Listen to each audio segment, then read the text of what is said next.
Ya pemirsa, kembali di Ayu Pagi, satu mobil meledak saat mengisi bahan bakar di SPBU di Musi Banyuasin, Sumatera Selatan. Dan ini 3 orang terluka akibat ledakan. Sengaja lewat lur, ya tak sengaja lur, kios daerah pom kebakar lur. Banyak kebakar lur, Sebuah mobil minibus yang sedang mengisi bahan bakar tiba-tiba terbakar di SPBU di Desa Teluk Kijing 3, Kecamatan Lais, Musi Banyuasin, Sumatera Selatan. Api berasal dari depan mobil dan menyambar hingga ke bagian belakang. Petugas SPBU dan pengemudi mobil menyelamatkan diri. Petugas SPBU Irfan Soni terluka bakar di pinggang dan kaki 45%. Sementara 2 korban lain, Adit dan Alif, terluka di wajah dan badan. Ketiga korban dirawat di RSUD Sekayu Musi Banyuasin dan rumah sakit di Palembang. Dugaan sementara penyebab terbakarnya mobil karena ada yang memainkan handphone saat mengisi bahan bakar sehingga langsung menyambar. 1 dibawa ke Palembang dan 2-nya di rumah sakit Sekayu.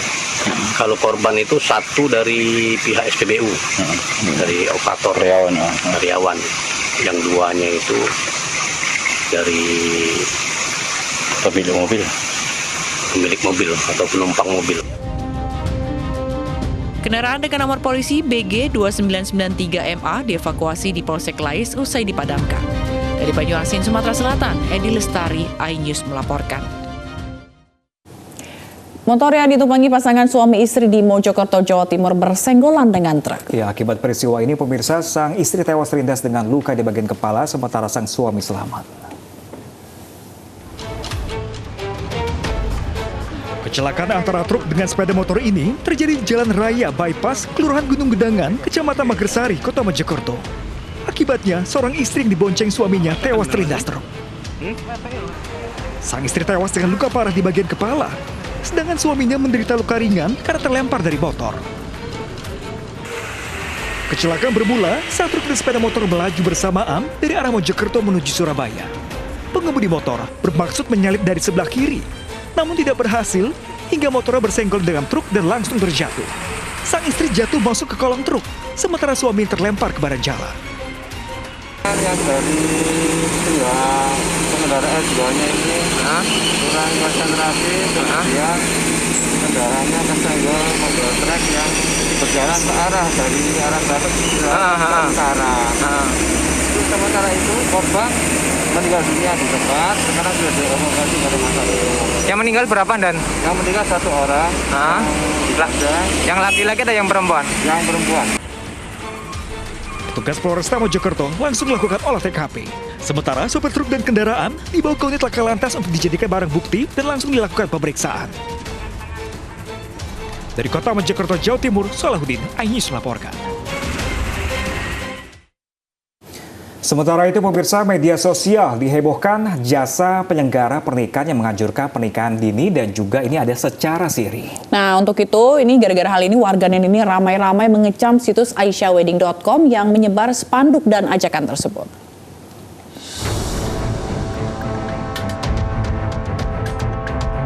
Jasa penyelenggara pernikahan bernama Aisyah Weddings menghebohkan dunia maya.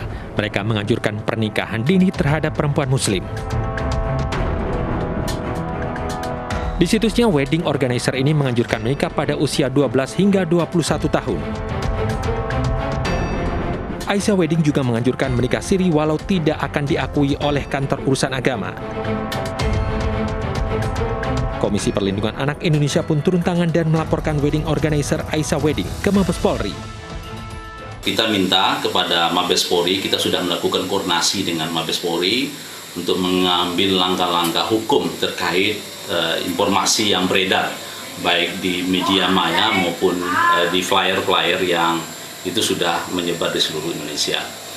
Yang ketiga, ajakan ini sebetulnya bertentangan dengan Undang-Undang Perlindungan Anak, Undang-Undang Perkawinan yang terbaru ya, Undang-Undang 16 tahun 2019, revisi Undang-Undang tahun 71, di mana syarat menikah itu adalah usia 19 tahun. Sementara itu, setelah mendapatkan kecaman dari warganet, situs aisyahwedding.com kini tak bisa diakses. Tim Liputan iNews melaporkan. Pemirsa, PLT Kepala Dinas Pariwisata dan Ekonomi Kreatif DKI Jakarta, Gumilar Ekalaya ini ditusuk seseorang yang diduga mantan pegawainya. Nah, ini diketahui juga pemirsa, pelaku juga menusuk seorang petugas keamanan saat berusaha untuk kabur.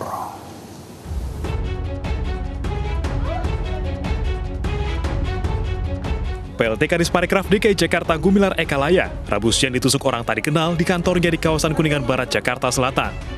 Dalam rekaman CCTV, pelaku berinisial RH berpura-pura menjadi tamu dan bertemu dengan korban di lantai 2 kantor.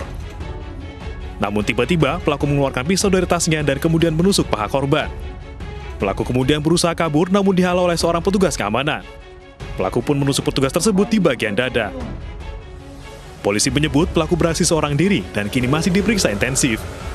Siang tadi kita mendapatkan informasi ada salah satu pejabat di Pemprov yang mengalami penganiayaan dengan cara ditusuk. Saat ini pelaku sudah diamankan dan kita sedang melengkapi bukti-bukti dari mulai pemeriksaan hingga permohonan visum ya hasil luka. Sementara itu ya. Pelaku berapa orang kan?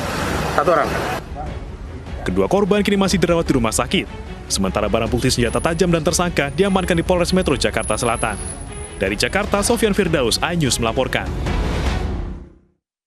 Ya pemirsa, kita beralih ke informasi selanjutnya. Showroom yang mengedepankan eksplorasi teknologi di atas layanan transaksi dan purna jual telah hadir di Indonesia. Nah, showroom dengan tagline Find the Future ini dibangun agar pelanggan bisa berkreasi dan berinovasi dengan teknologi.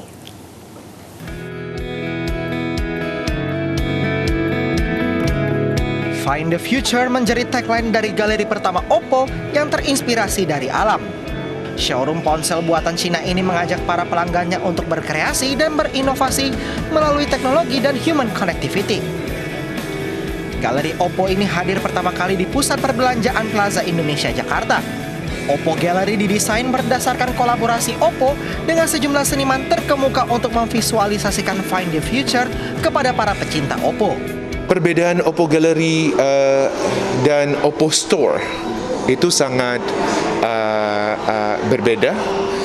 Again, tadi saya baru ceritain bahwa Oppo Gallery itu bukan hanya sebuah toko retail, tetapi sebuah toko retail dan juga mempunyai standar gallery level, di mana kita kolaborasi dengan banyak seniman-seniman Indonesia seperti Isha Hening, Felix Cahyadi, untuk mendirikan toko tersebut. Dengan konsep mengenal alam, pengunjung bisa menikmati instalasi seni 3 dimensi di mana mampu menggambarkan keindahan alam dari Raja Ampat dengan IoT Wall yang memvisualkan kecantikan alam bawah laut. Tahap baru ini merupakan upaya Oppo menghasilkan produk high-end dan melampaui batas. Bukan cuma di Indonesia, mungkin kita juga bisa influence ke negara-negara yang lain juga, biar Oppo bisa di setiap negara, di setiap kota besar itu ada satu tempat yang bisa provide, tempat yang bisa mengexperience yang seperti ini. Selain galeri, di sini juga menyediakan layanan purna jual yang memudahkan para pecinta Oppo berkonsultasi dan memperbaiki perangkat Oppo para pelanggan. Tidak hanya itu, terdapat juga sejumlah produk hasil kolaborasi dengan sejumlah brand kenamaan yang dapat menjadi pilihan para pengunjung. Dari Jakarta, tim liputan iNews melaporkan. Dan informasi tadi sekaligus mengakhiri jumpa kita dalam iNews Pagi. Saya Fazilah Khairunisa. Dan saya Pram Senjaya pemirsa undur diri. Terima kasih atas kebersamaan Anda. Selamat beraktivitas, selamat pagi dan sampai jumpa.